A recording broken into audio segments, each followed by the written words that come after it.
사랑합니다, 성도 여러분. 네. 오늘 베드로전서의 말에 나오는 것처럼 우리가 연단이라는 건 단련하기 위해서 있는 겁니다. 우리가 이 금을 캐면요, 금을 캐면은 캔 금을 그대로 쓰는 게 아니라 이 불로서 이제 달구어서 이 불순물을 제거하고 순도 이제 99.9의 이 순금을 추출하는 거거든요.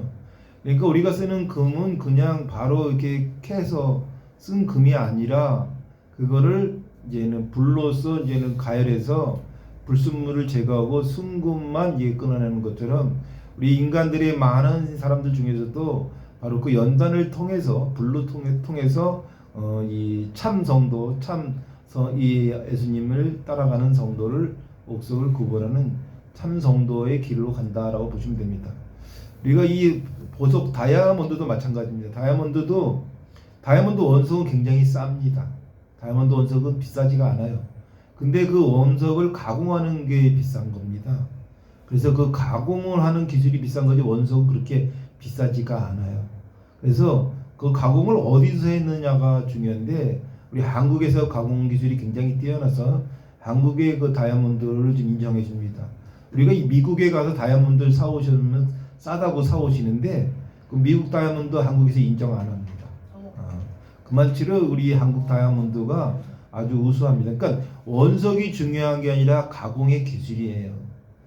예. 아까 그 이 금도 순도 99.99가 있고 99.9가 있습니다. 우리가 99.9를 사는 경우도 많아요. 그 0.09를 거의 몰래 빼돌려서 사는 사람도 많습니다. 원래 순금이 99.99여야 돼요. 99.98이라든가 소수 0.1인데 우리가 보통 99를 사면 99%는 아주 저질의 그 순금입니다. 최소한 99.9까지는 가야 됩니다. 99.99까지 가야 진짜 순결도가 높은 순금입니다.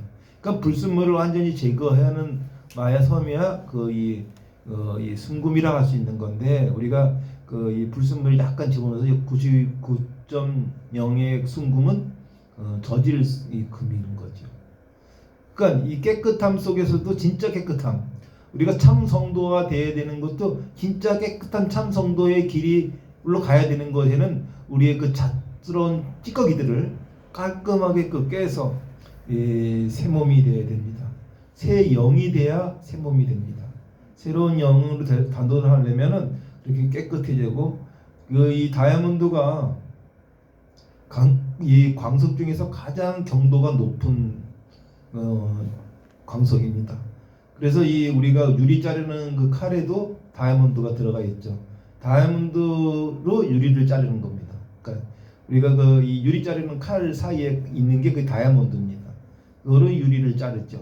그러니까 이 다이아몬드의 강도가 10인데 그거와 똑같은 성질을 가진 게 바로 숯입니다. 그래서 불이 나면은 이 다이아몬드가 없어집니다. 다이아몬드가 불에 탑니다. 불 나서 열이 가야면 이 다이아몬드는 같은 숯과 같은 이 분자를 가지고 있기 때문에 타지만 금은 안 타죠. 그래서 오늘 성경 말씀에서도 다이아몬드의 예를 들지 않고 이 순금의 예를 든 것처럼 우리가 어떤 불의 연단이 강하게 와도 우리의 순수한 신앙심은 변하지 않는 더 단단해지고 담대해지고 순수해진다는 뜻으로서 오늘 성경 말씀도 말씀하고 있습니다. 그러니까 우리가 이 어떤 시련이나 이런 게 오는 것이 그닥 그렇게 나쁜 일만은 아니다라고 생각하시면 됩니다. 근데 오늘의 주제가 뭡니까? 산 소망입니다. 살아있는 소망이죠. 보통 우리가 이 부모님들한테 이런 말들을 많이 해요. 산제사를 지낸다 그랬죠. 살아있을 때 제사를 지내는 걸 산제사라고 합니다. 그러니까 살아있을 때 부모님께 효도를 하라 해서 이제 산제사 지낸다 하죠. 우리가 안동에 가면 헛제사밥이라고 안동댐 근처에 식당들이 쭉 많이 있는데 그게 안동의 거의 3대 먹거리 중에 하나입니다. 안동 헛제사밥이라고 혹시 드셔보셨나요? 안동에 가면 저는 그 영양교회를 가기 전에 안동을 들리기 때문에 안동에 가면 안동에 이제 3가지 맛있는 게 있죠. 안동 헛제사밥, 다음에 그 안동 찐닭, 그리고 안동 저기 그 뭡니까 이 간고등어 이게 뭐 안동으로 가면 꼭 사 먹어보는 건데 안동 간고등어 그 간제비 아저씨가 그 안동역 앞에서 식당을 운영합니다. 안동 간고등어를 꼭 사서 가고 안동 찜닭은 안동 시장 재래시장 안에 있습니다. 찜닭들이 많이 있어요. 그게 전국적으로 퍼진 게 안동 찜닭인데 또 하나가 이제 안동 헛제사밥입니다. 옛날에 안동 헛제사밥을 먹으러 가면 참 좋았는데 지금은 별로예요. 가격은 비싸. 근데 그 안동 헛제사밥이 그게 뭔가 했더니 헛제사, 그러니까 제사밥을 주는 거예요. 그러니까 우리가 제사 지내고 나면 먹는 그 밥 음식을 주는데 제사가 아닌데 제사밥을 주기 위해서 헛제사다. 그래서 헛제사밥입니다. 나중에 안동에 가시면 헛제사밥은 기대만큼 맛있진 않으니까 일단은 예전에는 맛있었는데 지금은 별로 그냥 가격은 비싸고 저기 차라리 전주 비법이 훨씬 낫습니다. 여하튼 그 헛제사라고 그러는 거죠. 우리가 이 산제사도 마찬가지예요.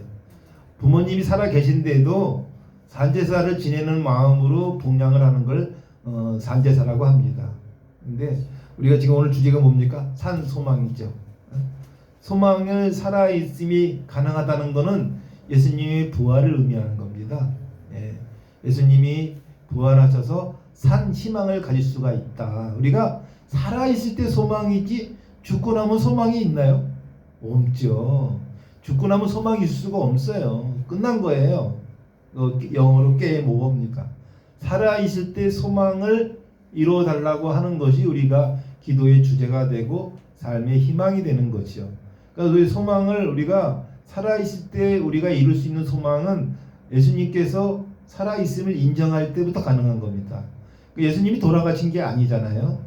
살아계셔서 항상 우리 곁에 있다. 그러니까 산 소망이라는 것은 살아있는 소망, 즉 예수님이 내 곁에 있다는 의미를 말하는 겁니다. 그러니까 내 곁에 항상 하는 예수님께서 내 곁에 있으니 나의 소망은 죽은 소망이 아니라 살아있는 소망이다. 살아있는 소망은 살아있으니까 어떻게 됩니까? 움직여야 되죠. 활동을 해야 되죠. 행동을 해야 되죠. 그러니까 기도는 뭡니까? 행동인 거예요. 교회의 출석도 행동인 거예요. 우리가 성경책을 읽는 것도 행동입니다. 그게 살아있음을 증명하는 거예요. 성경책을 그냥 신주 모시듯이 모시는 분이 있어요. 또 어떤 분은 성경책을 오래된 성경책을 하나의 뭐 빈티지로 생각하고 가지고 계신 분도 있어요. 그거 주작 중요치 않죠. 저희 교회에 지금 200년 된 성경책이 있잖아요. 그게 의미가 있나요? 보지 못하는 성경책은 성경책이 아니죠. 저 200년 된 성경책 저거 괜히 종이라 찢어질까봐 뭐 보긴 하세요. 눈여기만 하는 거지. 그러니까 늘 우리가 볼 수 있는 거. 우리가 이 산제사 지낸다고 부모님 살아계실 때 산제사 열심히 지내는 게 낫겠습니까? 죽고 난 후에 이 제사상을 요란뻑적하게 차리는 게 낫겠습니까? 그거 뭐 물어보나 마나죠. 살아계실 때 산제사를 지낸다는 마음으로 이 밥상을 차려드리는 게 맞는 거지, 죽고 난 다음에 요란뻑적하게 차려놔봤자 산 놈이 먹는 거지 죽은 분이 먹는 게 아니잖아요. 그러니까 우리가 이 소망도 예수님께서 내 곁에 있음을 소망할 때, 그래서 그걸 행동으로 옮길 때, 그것이 우리가 신앙인의 자세이고 바로 썩지 않는 유업이 되는 겁니다. 우리가 말로는 참 이 신앙에 대해서 진짜 아주 이 요란뻑적하게 말하는 사람들이 많아요. 근데 그게 중요한 게 아니고 직분도 중요한 게 아니죠. 집사니, 권사니, 장로니 그 직분도 그닥 중요한 게 아닙니다. 진짜 중요한 거는 얼마만큼 산소망의 자세로 살아가느냐, 얼마만큼 예수님이 내 곁에 있음을 확신하고 가느냐. 오늘 예수님께서도 말씀하셨죠. 보이지 않고 믿는 믿음이 진정한 믿음이라고 예수님께서는 말씀하셨어요. 그럼에도 불구하고 많은 제자들은 보고 믿었죠. 부활을 하신 것을 보고 믿었죠. 부활하기 전까지도 믿었지만 확신은 없었어요. 그냥 역사를 하시니까 야 대단하신 분이고 훌륭하신 분이고 저분이 구세주라고 믿기는 믿는데 뭔가 2%가 부족한 믿음이었던 거예요. 뭔가 부족한 2%가 부족하였기 때문에 베드로나 모든 많은 제자들이 부인하고 도망갔던 거죠. 근데 부활로서 증명을 했음에도 불구하고 도마는 그것마저도 의심을 했어요. 하지만 우리가 믿음이라는 것은 그렇게 어느 날 갑자기 생기는 것도 아닙니다. 첫째 제가 체험을 해야 돼요. 체험하지 않으면은 믿음이 쉽게 되지를 않습니다. 그러다 보니까 우리는 일단은 보는 것을 믿죠. 그 보는 것이 허상임인지도 모르고 봤으니까 그거를 진실로 본단 말이죠. 근데 그 본 게 다가 아니지 않습니까? 왜? 그 본 것 자체가 허상을 보고도 봤다 할 수 있는 거거든요. 우리는 4차원 세계에 사는 게 아니라 3차원 세계에 살고 있기 때문에 오로지 본 것만 믿게 될 수밖에 없어요. 근데 제가 그 오전 예배 시간에도 그랬지만 참 이 본 것만으로는 만족치 못해서 독심술이니 체면술을 배운 거거든요. 근데 그것도 만족은 못하게 되더라고요. 그리고 그게 또 다 맞지도 않더라고요. 그냥 이런 거죠. 무당들이 이 과거는 참 잘 맞춰요. 근데 미래는 다 엉터리잖아. 과거는 끝내죠. 묻지도 않았는데 뭐 과거 얘기도 과거는 그냥 줄줄 잘 맞춰요. 영화 무당집 가면은. 근데 미래는 왜 못 맞히냐? 그들도 인간이고 잡기이기 때문에 그래요. 이 전지전능한 하나님이 아니기 때문에 알 수가 없어요. 근데 하나님이 우리에게 그럼 그 미래의 길을 가르쳐주냐? 안 가르쳐줍니다. 그럼 우리가 어떻게 미래를 갈까요? 산 소망이어야 돼요. 산 소망이 미래의 등불이 됩니다. 우리가 이 등불이라는 게요, 그 시골에 가면은 어둑어둑할 때 어느 집의 등불을 보고 우리가 어떻게 해요? 마음이 놓여요. 새카만데 갑자기 어느 집의 집이 보이면 아 사람이 사는구나 하고 마음이 좀 놓여요. 근데 그 등불들이 많이 보이면 더 마음이 놓여요. 나하고 아무 상관없는 사람들인데도 아무 상관없는 집인데도 그 등불이 보이면서 만족하는데 내가 고향집을 가고 있는데 그 부모님이 등불을 밝히고 있어 보세요. 그거는 진짜 말을 할 수가 없을 정도입니다. 근데 이게 우리가 그게 그 등불을 서 있고 있는 사람이 어머니가 아니고 하나님 예수 그리스도라고 생각해 보세요. 얼마나 평안이 오겠습니까? 우리는 아무것도 주지 않아도 부모님이 나를 바라보는 것만으로도 우리에게 평안을 줍니다. 그런데 만약에 하나님께서 나를 바라보고 있다 생각하면은 얼마나 이 평안스럽습니까? 우리가 죽어서 소망을 이루는 게 아닙니다. 살아있을 때 소망을 이루는 거예요. 살아있을 때 소망을 이루어야 되는데 산 소망을 이루려면 우리는 예수님을 닮아가려고 노력을 해야 됩니다. 예수님을 닮아가려고 노력하는 것 중에 오늘 말씀대로 뭐 부활을 하라는 게 아닙니다. 리본을 하라는 얘기입니다. 새롭게 태어나야 된다는 거죠. 새롭게 태어나야만 우리가 산 소망을 이룰 수 있습니다. 우리가 이 씨앗을 보시면 땅속에 묻힌 씨앗이요 언제 발화가 될지 모르잖아요. 근데 조바심을 가지게 되면 그 싹은 나지 않아요. 작년에 그 옥상에서 이 튤립인가 그걸 심은 적이 있어요. 근데 싹이 하도 안 나서 싹이 왜 안 나지 하고 땅을 흐트러 바람에 오히려 더 많이 나지도 않고 죽었어요. 근데 작년에 심었던 튤립이 올해 열렸어요. 그러니까 가만히 놔두는 게 2년 만에 그 튤립이 올라온 거예요. 가만히 내비뒀더니 1년 동안 거의 이제 죽었다. 거기서 튤립이 나지 않을 거라고 생각했는데 올해 튤립이 올라온 거예요. 2년 만에 올라온 거죠. 이런 겁니다. 언제 올라올지 몰라요. 우리가 내 소망이 언제 이루어질지 몰라요. 근데 조바심을 가져요. 빨리 되길 바래요. 빨리 되길 바라니까 믿음도 어떻게 돼요? 빨리 해결을 보려고 하죠. 기다리는 미학이라는 게 없어요. 기도하면 그냥 즉각 하나님이 바로 응답을 해주셔야 돼. 그래 그 즉각 응답을 안 하니까 믿음이 약해지는 거잖아요. 즉각 그 응답을 안 하고 기각하실 때 그 이유가 있겠지 하고 기다리는 그게 얼마나 더 큰 은혜 주실지 모르는 익사이팅한 건데, 우리 로또처럼 일주일마다 복권이 맞는 로또처럼 일주일 만에 뭔 답을 얻으려고 그래. 이번 주일 나갔으니까 다음 주에는 다음 주 안으로 뭔가 하나님께서 답을 주시겠지. 그 일주일 사랑을 하시는 거야. 일주일 기대에 뭐가 바뀌겠습니까? 아니 몇 년을 기다리면서도 안 됐던 일을 교회에 딸랑이 한 주 나가서 바로 그 주에 뭘 해결할 거라는 생각, 참으로 그 좀 경망스럽지 않습니까? 교회에 나와서 오자마자 바로 저한테 이것저것 제안하는 사람들이 있어요. 그런 사람들도 마찬가지예요. 참으로 경망스럽죠. 왜냐하면 물론 급하니까 그럴 수 있어요.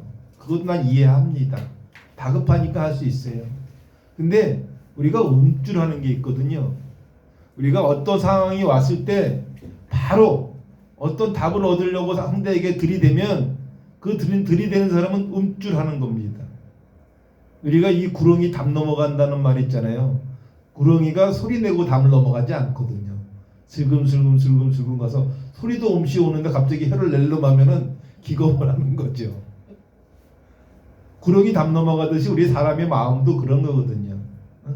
어느 정도 마음에 친교가 생긴 다음에 어떤 부탁이 있어야 되는데, 친교나 마음도 없이 같이 하나님 믿으니까 들어줘. 같이 하나님을 믿는지 안 믿는지 알 수도 없는 상황 아니겠습니까? 우리가 이 산제사, 산소망 이런 모든 것이 그 참으로 그 부모님의 마음에 대한 것을 우리가 하나님 아버지라 하니까 부모의 마음이 어떨까라고 보면은 거의 가까운 치로 가기 때문에 우리는 성경에서 예수님께서는 내 부모를 공경하라 하였습니다. 내 부모를 공경하는 자가 하나님 아버지를 공경 안 할 리가 없거든요. 그래서 우리는 하나님을 아버지라 부르는 거거든요.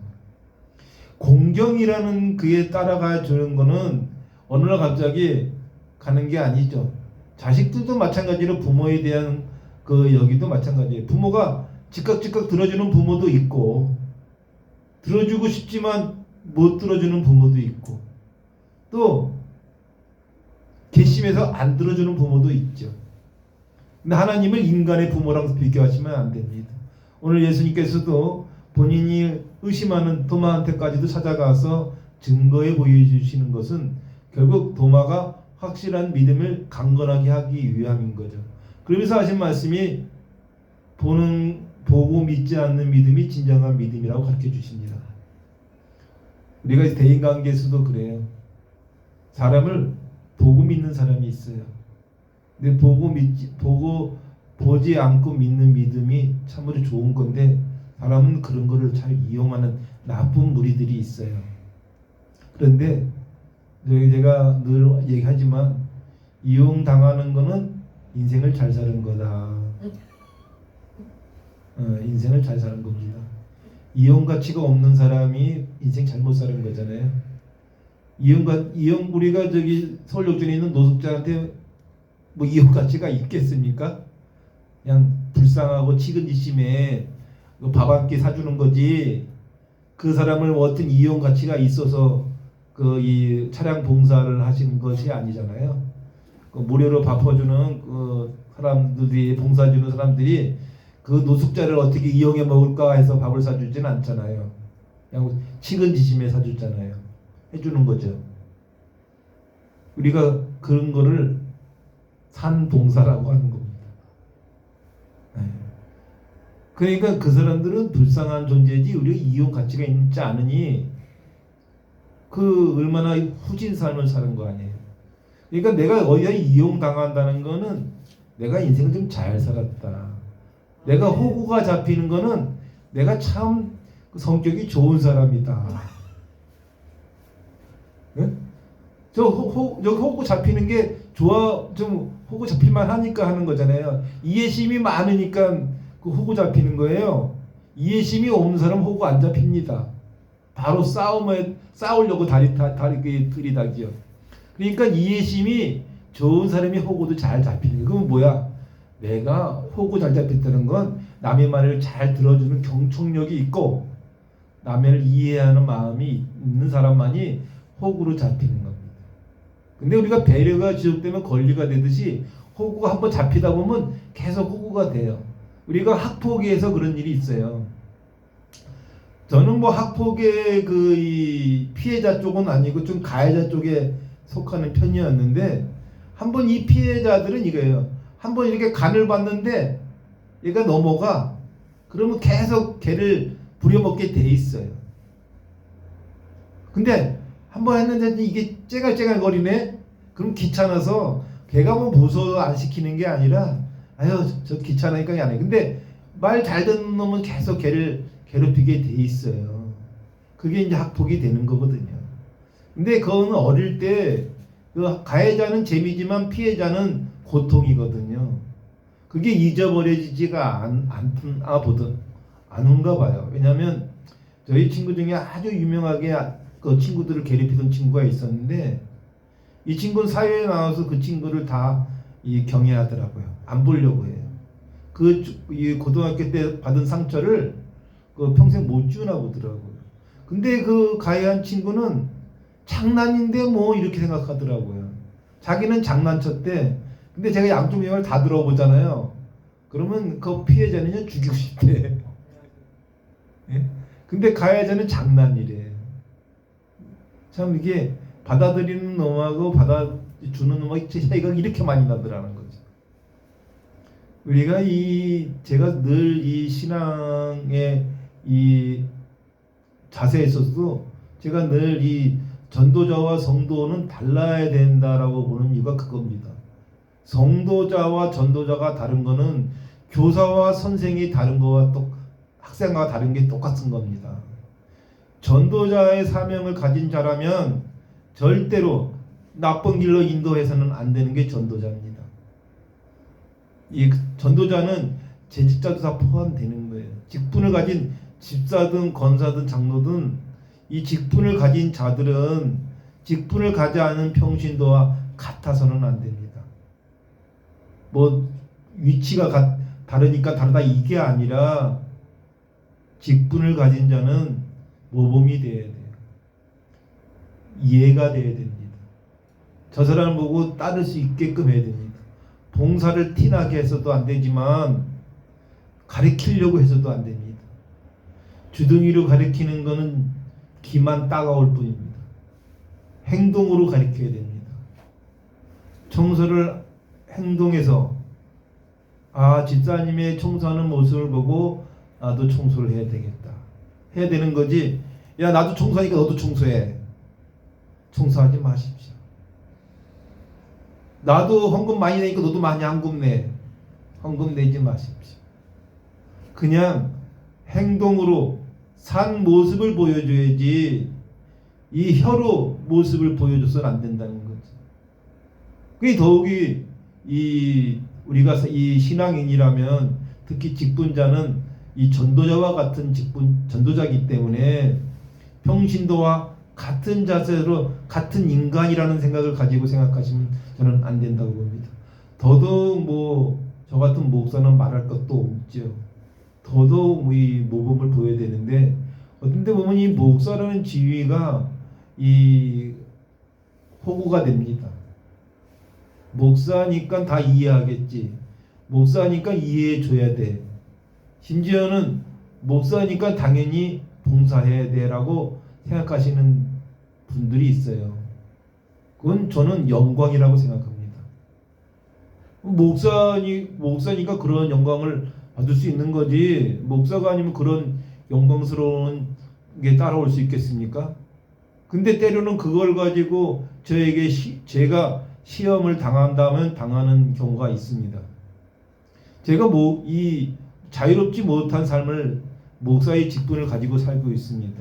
목사라는 사람이란 소리를 들어야 되기 때문에 행성의 제약을 많이 받죠. 근데 성도 여러분, 그것이 나를 더 영적으로 맑아지는 계기가 되니까 은혜가 아니겠습니까? 직분을 가진 성도분들도 직분을 가진 것이 은혜라고 생각하십시오. 조금 불편하신 일이 있어도 용서해주고 이행해주고 나를 이용하면은 내가 잘 살았구나 생각하고 자기 자신의 위안을 받으십시오. 또 그런 자들을 긍휼히 보십시오. 불쌍하다고 생각하십시오. 저는 단 하나 조롱은 당하지 마십시오. 그거는 또 다른 문제가 이루어질 수 있습니다. 그러니까 단호하시고 행동하시는 그런 신앙, 산 소망을 가지시고 항상 주님께서 내 산 소망을 이루어 주실 거라는 믿음을 가지시는 신앙생활 하시기를 축원합니다. 기도하겠습니다. 사랑하는 성도 여러분, 오늘 말씀 우리에게 분명히 선포합니다. 예수 그리스도의 부활을 말미암아 우리는 거듭났고 산 소망을 얻었고 썩지 않는 유업을 바라보게 되었고 시험 가운데서도 믿음을 지킬 수 있게 되었고 보지 못해도 주님을 사랑하는 기쁨을 누리게 되었습니다. 그러므로 성도는 절망의 사람이 아닙니다. 산 소망의 사람입니다. 환경만 보고 흔들릴 수는 없습니다. 현실만 보면 낙심할 수도 없습니다. 그러나 부활하신 주님을 바라보며 다시 설 수 있습니다. 혹시 오늘 마음이 지쳐 있습니까? 시험 가운데 있습니까? 기도가 메마르고 믿음이 약해진 것 같습니까? 그럴수록 이 말씀을 붙드십시오. 우리의 소망은 죽은 소망이 아닙니다. 살아있는 소망입니다. 예수님이 살아 계시기 때문입니다. 이 한 주간 썩어질 것 같이 매이지 않고 시험 중에도 믿음을 놓지 않고 보지 못해도 주님을 사랑하며 부활의 산 소망으로 살아가는 저와 여러분이 되시기를 주님의 이름으로 축원합니다. 아멘.